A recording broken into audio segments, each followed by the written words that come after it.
Kita menggunakan Bahrul Madi jilid 1.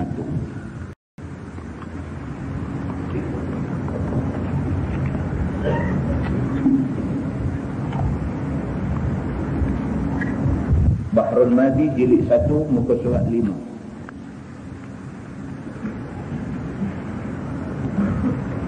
Kita masuk satu bab baru, kata dia bab pada menyatakan hadis bicara niat. Malam ni kita nak tengok satu hadis nak cerita pasal niat hati manusia. Kata dia, ketahuilah saudaraku, memberi taufik kiranya Allah akan datu dan akan kamu kepada taatnya. Tuan-tuan tengok ni ulama besar yang ilmunya hebat, yang amalnya juga hebat, yang takutnya kepada Allah nampak ketara sekali. Syekh Idris Al-Marbawi, dia nak mula kitab dia ni. Ni kita baca jilid 1. Dia nak mula kitab dia mula dengan ayat macam tu. Ayat yang jauh daripada kesombongan. Ayat yang jauh daripada besar diri. Ayat yang jauh daripada tunjuk hebat dan sebagainya. Ayat yang menunjukkan dia satu orang manusia yang tawaduk, merendah diri, mengharapkan keredaan Allah Subhanahu wa ta'ala.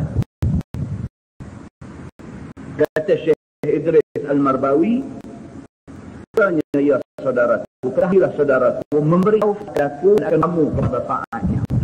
Dia minta dekat Tuhan supaya Tuhan taufikkan dia dan kita semua yang baca kitab dia ni, bagi taufik kepada taat yang tu dulu, dia kata. Dan memohon aku kepadanya, yakni kepada Allah, mengarang kitab ini semata-mata kerana menuntut wajahnya yang karim, dia kata. Karang kitab ni, kitab yang kita baca ni, Syekh Idris Al-Marbawi kata, aku nak karang kitab ni, aku harap Allah Subhanahu wa ta'ala bagi dekat aku keredaan dia. Mudah-mudahan boleh kitab orang aja dapat manfaat, dia pun dapat manfaat juga daripada Allah Subhanahu wa ta'ala. Sebagaimana sabda Nabi sallallahu alaihi wasallam, innal a'malu binniyat, al-hadis. Hanya saja amal itu dengan niat, dia kata. Ni aku nak tulis kitab, aku harap aku tulis kitab ni dengan niat ikhlas nak cari keredaan Allah. Dia minta dekat Tuhan ni, mudah-mudahan ni dia tulis kitab ni dia tulis ikhlas Allah. Jangan buat pasal tuan-tuan benda ni. Tengah ceramah agama boleh lari niat. Tengah tulis kitab boleh lari niat. Tengah berjihad boleh lari niat. Betul-betul turun tadi ni Allah nak cari keredaan Allah. Bila duduk dalam medan perang, dia dah main hal lain dah. Iblis panah masuk dalam hati dia. Dia dah berasa dia nak tunjuk dia berani. Dia dah orang ramai semua. Mati pula dalam keadaan duk berasa nak tunjuk berani. Maka dia lari daripada niat ikhlas nak mencari keredaan Allah. Ini yang dikatakan bicara niat. Saya kita nanti baca tu banyak cerita yang apabila kita baca, kita muhasabah balik diri kita, kita takut, kita tak tahu kedudukan kita tang mana. Muslimin dan muslimat yang dirahmati Allah sekalian. Dia kata, maka dengan hadis ini dapat kita beberapa faedah daripadanya. Manakala diterangkan segala maksudnya. Dia kata, saat lagi bila kita baca hadis ni pada awal sampai habis, kita akan dapat manfaat daripada hadis ni. Dan pula hadis ini ialah hadis yang masyhur yang dikeluarkan oleh ulama hadis dengan riwayat daripada Sayyidina Umar radhiyallahu anhu. Maka dengan kerana itu sukalah aku terangkan sedikit tentang tarikh hayatnya lebih dahulu. Dia kata sebelum cerita pasal isi kandungan hadis, dia nak cerita sikit dulu tentang Sayyidina Umar Al-Khattab. Siapa Sayyidina Umar ni? Tuan-tuan, benar ni sebenarnya kita bila belajar hadis, kalau kita boleh kenal siapa dia rawi hadis tu, dia punya karan dia kuat lagi. Karan tu kuat lagi. Kita jumpa an Abi Hurairah radhiyallahu anhu. Cerita dulu Abi Hurairah ni siapa? Apa jasa dia untuk Islam? Hidup dia bagaimana? Mati dia bagaimana? Cerita benda ni semua, saat lagi bila kita dengar hadis dia, kita sekuat dalam hati kita ni. Kerana orang yang meriwayatkan hadis itu ke sembarang orang. Maka Syekh Idris Al-Marbawi dia pilih untuk nak cerita dekat kita tarikh maksud sejarah. Sejarah Sayyidina Umar Al-Khattab ini terlebih dahulu sebelum bincang hadis Sayyidina Umar ini. Kata dia masalah tarikh hayat Sayyidina Umar bin Al-Khattab. Nak cerita tentang sejarah Sayyidina Umar dulu. Sejarah hidup Sayyidina Umar. Ya saudaraku, tiada daripada sahabat Nabi kita sallallahu alaihi wasallam seorang pun yang bernama Umar Al-Khattab lain daripada dia. Tak ada, dia kata. Zaman Nabi dulu, hak nama Umar Al-Khattab ni seorang dia aja. Tak ada dua, tak ada tiga. Hak nama Ali ramai.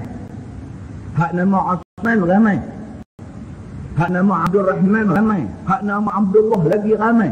Tapi nama Umar bin Al-Khattab dia orang aja. Istimewanya yang dikatakan Umar Al-Khattab ini. Adapun dia kata hak nama Umar Al-Khattab ni dia seorang aja. Kalau hadis riwayat Umar Al-Khattab tak ada counter. Memang dia dah, tak ada orang lain. Begitu. Kata dia maka ialah khalifah yang kedua bagi Nabi SAW. Pengganti pemimpin yang kedua selepas Nabi. Nabi wafat, Sayyidina Abu Bakar jadi khalifah. Wafat Sayyidina Abu Bakar, Umar jadi khalifah. Dia pemimpin kedua selepas Nabi SAW. Dan ialah awal-awal orang yang dipanggil dengan nama Amirul Mukminin. Dia mula-mula yang pakai gelaran Amirul Mukminin. Sebelum tu orang panggil khalifah. Khalifah Rasulullah. Kemudiannya, mai zaman dia mula-mula memperkenalkan istilah Amirul Mukminin. Begitu. Yakni maksud Amirul Mukminin itu ialah raja segala orang mukmin. Itu maksud dia. Amir makna dia ketua. Al-Mukminin orang-orang yang beriman. Ketua kepada orang yang beriman. Sebelum dia bergelar dengan Amirul Mukminin itu, semua orang memanggil akan dia Ya Khalifah. Sebelum gelaran itu diperkenalkan, orang panggil dekat khalifah ni Ya Khalifah. Ya Khalifah Rasulullah. Dia panggil begitu. Yakni Khalifah Rasulullah sallallahu alaihi wasallam. Kemudian berpaling mereka menukarkan panggilannya dengan yang demikian kerana panjangnya. Nak panggil Ya Khalifah Rasulullah sallallahu alaihi wasallam panjang sangat. Dia perpendekkan panggil Ya Amirul Mukminin. Begitu aja. Dan dia lah yang panggil Nabi dengan nama Abi Hafs. Abi Hafsin. Abi Hafs. Maksud dia ialah Pak Singa. Dia kata. Nabi panggil kat Sayyidina Umar ni Abu Hafs. Maksudnya Bapak Singa. Nabi panggil yang tu. Bukan orang panggil. Nabi bagi gelar tu dekat dia. Dan gelar itu dipanggil kunyah. Gelaran yang Nabi bagi dekat sahabat ni. Macam mana Abu Hurairah Nabi yang bagi gelar tu. Abu Hafs Nabi yang bagi gelar tu. Abu Hafs maknanya Bapak Singa. Nabi panggil dekat Umar Al-Khattab ini. Sebab Nabi panggil dia dengan demikian itu adalah oleh kerana garangnya. Singa garang. Nabi tengok Sayyidina Umar ni jenis garang, jenis cengih. Maka Nabi panggil dekat dia Abu Hafsin. Panggil dekat dia Bapak Singa. Begitu. Seolah-olahnya dia ni singa. Sebagaimana cerita daripada Zaid bin Aslam. Daripada bapaknya iaitu Aslam. Katanya, aku lihat Umar Al-Khattab itu apabila dia hendak berkuda, maka dipegangnya tangan kanannya ada sebelah telinga kuda dan sebelah lagi memegang telinga yang satu lagi. Lalu ia pun melompat naik ke atas kudanya. Ni yang kata Sayyidina Umar ni naik kuda tak pernah pakai pelana. Sayyidina Umar nak naik kuda tak pernah pakai pelana. Tak ada pelana. Kuda macam tu aja. Kuda tak ada lagi, tak ada apa. Dia nak naik pun pakai capai telinga sebelah aja. Lompat naik. Lompat naik. Dia pegang telinga kuda ada 12. Bila budak-budak dia pegang handle motor tu. Dia naik, dia kena baring dengan duk pegang telinga kuda. Tuan-tuan bayangkan garang Sayyidina Umar ni. Zaid bin Aslam cerita benda ni dalam satu hadis. Dia kata padan lah Nabi panggil dekat Pak Singa. Memang padan. Dia kata dia nak naik kuda tak macam orang lain. Orang lain nak kena rajuk tali buh di muka apa semua baru boleh naik kuda. Dia pakai telinga tu aja. Pegang telinga tu lompat. Dia pegang telinga satu lagi dia boleh pergi perang dengan keadaan macam tu. Ini yang dikatakan Umar Al-Khattab. Kata Zaid bin Aslam dalam riwayatnya. Masalah dia kata. Diperanakkan Sayyidina Umar itu pada tahun yang ke-13 kemudian daripada tahun gajah. Maksudnya dia junior Nabi 13 tahun. Nabi lahir 12 Rabiul Awal tahun Gajah. 13 tahun selepas kelahiran Nabi dia dilahirkan. Dia junior Nabi 13 tahun. Begitu. Dan umurnya berjumlah. Umur tu dia kitab ni Ain min Ra pun Umar, Ain min Ra umur sama.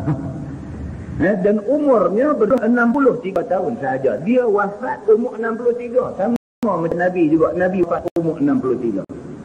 Maknanya 13 tahun selepas kelahiran Nabi dia dilahirkan, 13 tahun lepas kewafatan Nabi dia wafat. Ini yang katakan Umar Al-Khattab ini. Telah berkata seorang daripada sahabat rapat bagi Nabi, nama dia Abdullah bin Mas'ud radhiyallahu anhu. Tiadalah kami berupaya nak semayang di sisi Kaabah sebelum Islam dengan Umar Al-Khattab. Manakala Islam ia berperang ia dengan Quraisy sehingga semayang dia dan semayang kami semua di sisi Ka'bahil Haram. Itu dia. Sayyidina Umar selagi dia masuk Islam, selagi itu orang Islam semayang di rumah, sorok-sorok tak berani nak pergi semayang di tepi Kaabah ni, tak berani, takut kepada samsing Quraisy yang begitu punya banyak. Tetapi apabila Sayyidina Umar Al-Khattab masuk Islam, hari dia masuk Islam tu, dia ajak keluar semayang tepi Kaabah. Oh, ni yang dikatakan Umar Al-Khattab ini. Begitu cerita dia. Masalah, apa sebab Islam Sayyidina Umar? Dia nak cerita detail macam tu. Ni apa pasal, apakah sebab musabab kepada Sayyidina Umar boleh masuk Islam? Apa sebab musabab dia? Dari segi dia dapat hidayah Tuhan itu tak petikai lah. Dia masuk Islam kerana Tuhan bagi hidayah kat dia. Tapi sebab musabab dia masuk Islam tu dia kata. Saudaraku, adalah sebab Islam Sayyidina Umar itu ialah mulanya, iaitu ada baginya saudara perempuan yang telah Islam dahulu daripada dia. Ini cerita asal dia. Adik perempuan dia dulu masuk Islam dulu pada dia. Dia kata ianya dengan suaminya. Adik dia ni masuk Islam dengan suami. Dua lelaki bini masuk Islam. Sebelum si Umar masuk Islam, dua-dua lelaki bini ni, adik dengan adik ipar masuk Islam dulu. Apabila didengar orang dua lelaki isteri itu telah Islam, maka naiklah meradang di dalam hatinya kerana panaskannya. Sayyidina Umar, dia duk marah dekat Nabi Muhammad, dia duk marah dekat Islam, duk marah-marah, tiba-tiba adik dia masuk Islam. Ini tak boleh jadi. Dia punya duk marah ni dekat Islam ni sampai tak boleh sebut nama Muhammad, tak boleh sebut di telinga dia. Sebut aja tumbuk meja langsung, sebut aja cabut pedang tunjuk kat orang yang sebut. Marah dia dekat Islam, dekat nama Nabi Muhammad. Tiba-tiba orang main habaq kat dia, hang nak tunjuk garang kat siapa? Adik hang pun dah masuk Islam dah. Naik meradang. Anda nampak perkataan naik ni. Naik radang, naik marah, naik geram, dia semua naik. Kan? Orang tak kata turun. Dia pun turun radang dah. Dia kata naik radang, naik marah, naik geram. Anak saya tanya dia kata air, kalau boya naik kereta, orang naik apa? Dia kata budak-budak ni. Tak pasal saya duduk suruh kita jawab teka-teki dia. Kalau boya naik kereta, dia kata, orang naik apa? Kita tak tahu. Saya tak boleh jawab. Kita dah tak boleh. Orang naik heran, dia kata. Takut dia. Itu ceritanya. Ya. Dia kata Sayyidina Umar Al-Khattab ni maka naik meradang dalam hati dia. Panas. Panas ni orang main habaq dia kata adik dia sendiri selama Islam. Naik meradang dia panas satu badan. Begitu. Mengapa orang dua lelaki isteri meninggalkan agama datuk nenek? Dia kata ni apa kena adik aku ni yang boleh pergi tinggal agama datuk nenek kita yang pergi ikut Muhammad ni pasal apa? Dia kata sama. Maka ia pun terus pergi ke rumah saudaranya itu. Bermaksud hendak dideranya. Manakala sampai dia ke sana, lalu bacakan oleh saudaranya akan Quran. Dan orang Arab apabila dengar Quran, istimewa pula orang yang tinggi akal seperti Sayyidina Umar itu. Maka sudahlah disambak oleh kelazatan Quran akan papan hatinya. Dia kata tu dia. Sampai di rumah adik dia, pi tujuan memang adik dia nak boleh tiap hari tu, pi dengan marah. Tapi sampai aja di rumah adik tengah baca surah Taha. Adik tengah baca surah Taha, dia orang Arab. Ayat Quran turun dalam bahasa Arab. Bukan sahaja bahasa Arab. Bahasa Arab yang cukup indah, yang cukup tinggi dari segi nilai sastranya. Sayyidina Umar orang bijak.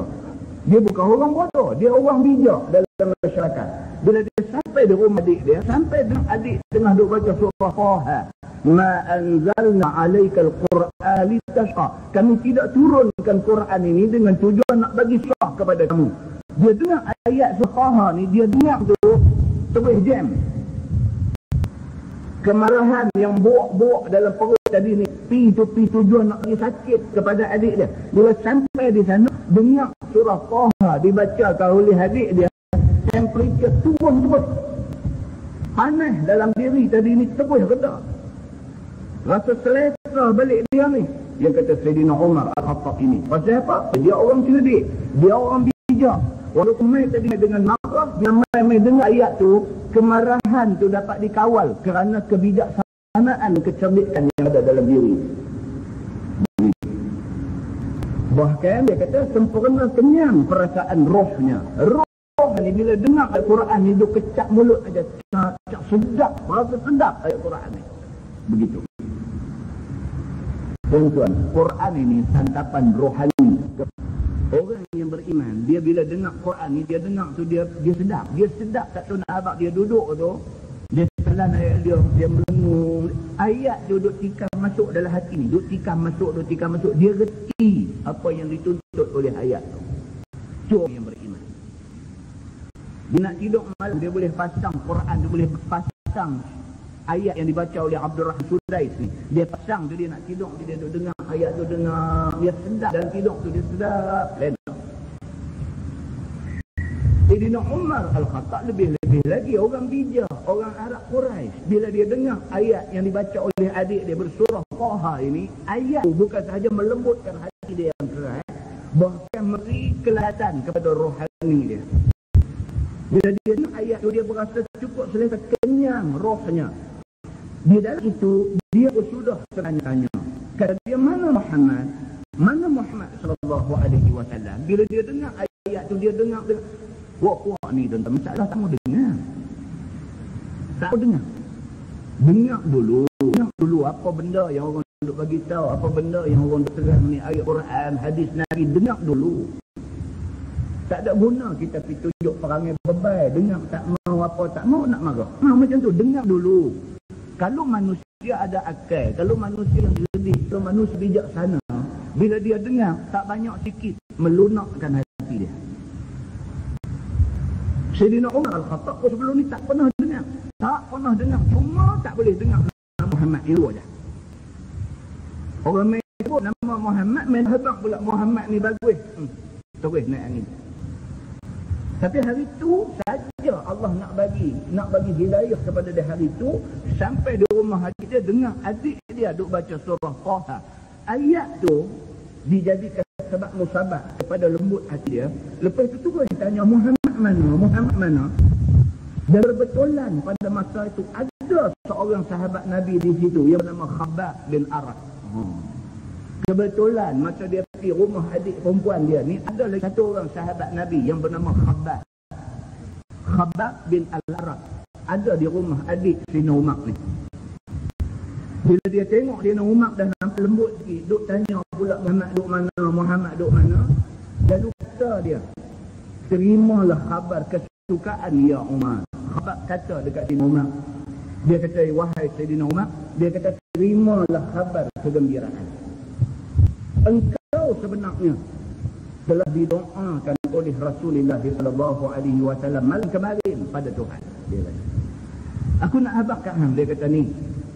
Aku nak habaqkan malam kemarin Nabi berdoa kepada Allah, minta supaya Allah bagi hidayah kepada kamu ataupun kepada Abu Jahal. Dia kata, engkau telah didoakan oleh Rasulullah sallallahu alaihi wasallam malam kemarin pada Tuhan. Nabi minta muliakan Islam dengan salah seorang daripada dua Umar, iaitu imma engkau wa imma Abu Jahal. Abu Jahal pun nama sebenar dia Umar juga, Umar bin Hisham. Nabi minta doa dekat Tuhan, Allahumma ayyidil Islam bi ihdal umarain. Nabi kata, Ya Allah, kuatkanlah Islam ini dengan Islamnya salah seorang dari dua umat. Kalau boleh Umar Al-Khattab, tidak pun Umar bin Hisham ni Abu Jahal ni. Salah seorang ni kalau boleh dapat petunjuk, boleh jadi Islam, kuatlah Islam ni. Pasal apa? Ni ada lawan kita kuat. Nabi SAW minta doa. Dia minta doa kepada Allah supaya musuh tu dapat petunjuk. Pasal apa? Pasal musuh kalau dapat petunjuk, dia dekat kita, dia bersama dengan kita. Nabi minta dekat Allah supaya musuh tu diberi petunjuk oleh Allah. Pilih salah seorang daripada dua ni, ya Allah, salah seorang ni bagilah masuk Islam. Malam kemarin Nabi doa, hari ni jadi cerita. Umar Al-Khattab sampai di rumah adik dia, dengar adik dia baca surah Taha, lepas tu dia berasa ingin nak jumpa Nabi Muhammad yang selama ni nama pun tak boleh dengar. Tiba-tiba berasa nak jumpa Nabi Muhammad. Khabbab bin Al-Arad, sahabat Nabi yang ada di situ, terus kata, dia kata, gembiralah kamu wahai Umar. Dia kata, sebenarnya dia kata malam kemarin Nabi doa supaya kamu ataupun Abu Jahal masuk Islam. Maka Tuhan sudah makbulkan doa Nabi dan menjadikan engkau yang akan memulia Islam. Dia kata, nampaknya Allah dah makbul dah doa Nabi. Kamu ni nampak-nampak nak jadi orang Islam, orang yang mempertahankan Islam yang dibawa oleh Nabi. Maka pergilah dia, yakni Sayyidina Umar, pergi kepada Rasulullah SAW di sisi tempat yang bernama As-Safa di Makkah. Tu tempat orang sa'i Safa Marwah. Dia pergi jumpa Nabi di tempat bernama As-Safa. Jumpa Nabi di situ dan menzahirkan Islamnya di hadapan segala sahabat Nabi. Dia sampai di situ, sahabat lain duk ada ramai. Bila dia sampai di muka pintu, semua orang terkejut. Sayyidina Hamzah bangkit berdiri di depan Nabi. Sayyidina Hamzah, ponakan Nabi yang syahid dalam perang Uhud, bangkit berdiri di depan Nabi, pegang pedang dah. Dia kata, ya Rasulullah, kamu duduk belakang. Kalau umat cara jahat, aku akan menghadapi dia. Nabi kata dekat dia, wahai pak saudaraku, kamu duduk. Umat mai ni Allah hantar dia. Nabi kata. Dia masuk mai, terus kata dekat Nabi, aslimni ya Muhammad, aslimni ya Muhammad. Sayyidina Umar masuk Islam. Begitu. Maka sekalian orang Islam pun mengucap takbir belaka, boleh mendapat kesukaan kerana Islamnya Sayyidina Umar ni. Bila Sayyidina Umar masuk Islam ni, sahabat-sahabat yang dipanggil golongan dha'af, golongan mustada'afin, golongan lemah ni, bila dia kata Sayyidina Umar masuk Islam, takbir semuanya, Allahu Akbar, Allahu Akbar, Allahu Akbar. Rasa macam nak menang bila Sayyidina Umar masuk Islam. Begitu. Kata dia, Sayyidina Umar mengajak Nabi menzahirkan Islam di hadapan Quraisy. Itu dia. Dia masuk Islam, dia tak mau dah duk buat acik-acik nyorok ni. Dia jenis berani. Tengok apa jadi. Iaitu kemudian daripada Islamnya Sayyidina Umar. Lalu berkata dia kepada Nabi, ya Nabi Allah, mengapa kita bersembunyi-sembunyi dengan agama kita ni? Semangat dah. Masuk Islam, terus kata dekat Nabi, dia kata, ya Nabi Allah, dia kata, kalaulah kata Islam ni agama betul, dia buat takut pasal apa? Dia kata, dia main begitu pula. Bukankah kita di atas hak dan mereka di atas batil? Dia kata, kalau betul dah kata kita betul, takut pasal apa? Dia kata, dia duk main macam tu. Maka buat Nabi SAW, tengoklah perbuatan Quraisy itu ke atas kita, sedangkan kita ni sedikit. Nabi fikir macam tu. Dari segi siasahnya, dari segi politiknya, Nabi kata kita ni sikit, lemah pula lagi. Sikit pasal lemah dari segi keuangan, lemah dari segi apa pun tak ada kita ni. Macam mana kita nak duduk lawan buat cara kuat-kuat? Kita tak boleh. Nabi kata macam tu. Maka kata Sayyidina Umar, demi Tuhan yang membangkitkan Tuhan hamba dengan hak, tiada tinggal majlis yang aku duduk padanya dengan kufur, melainkan aku zahir duduk padanya dengan iman. Dia kata, alang-alang aku dah tinggal dah agama kufur, lah ni aku dah jadi orang yang beriman. Alang-alang aku jadi orang yang beriman, aku nak satu Mekah tahu kata aku ni dah beriman. Dia macam tu. Maka marilah kita zahirkan agama kita yang hak ini. Kemudian Rasulullah SAW pun keluar di dalam dua saf daripada muslimin. Nabi pun kata, tak apa dah kalau macam tu, hang berani sangat, jom kita keluar. Maka keluarlah Nabi bersama dua saf. Dia kata, satu saf dipimpin oleh Sayyidina Hamzah. Dan yang satu lagi dipimpin oleh Sayyidina Umar. Sehingga masuk mereka ke dalam Masjidil Haram. Keluar kumpulan orang Islam. Satu Sayyidina Hamzah ketua, satu lagi Sayyidina Umar jadi ketua. Jalan langkah duk-duk pergi masuk di dalam kompleks Masjidil Haram. Maka dipandang Quraisy kepada Hamzah dan Sayyidina Umar. Kemudian daripada itu mengenailah ke atas mereka itu gundah gulana yang bersanad. Bila mereka tengok Sayyidina Hamzah dan memang masuk Islam dah. Tengok kumpulan Islam hak satu lagi Sayyidina Umar jadi kepala. Dia patah punggah kita kali ini. Sayyidina Hamzah masuk Islam pun dah bergerak dah Mekah. Sayyidina Umar pula masuk Islam, habislah. Mereka dari segi moralnya mereka rasa lemah. Apabila Umar Al-Khattab yang terkenal garang, tak peduli ke orang dan sebagainya ni bulldozer, dia ni steamroll, dia menggelek saja. Bila dia masuk ke belah Nabi Muhammad, buat Quraisy kata habis kita. Ini yang berlaku. Daripada hari inilah dinamai akan dia, yakni Sayyidina Umar ni dipanggil dia oleh Rasulullah sallallahu alaihi wasallam dengan nama Umar Al-Faruq kerana ia telah menzahirkan Islam dan memfaraqkan di antara benar dan batil. Itu dia. Hari itu Nabi panggil dekat dia, tadi panggil Abu Hafs. Hari itu Nabi sallallahu alaihi wasallam panggil dia dengan nama Umar Al-Faruq. Umar yang menampakkan beza antara Islam dan kufur. Benar. Ini cerita Sayyidina Umar Al-Khattab.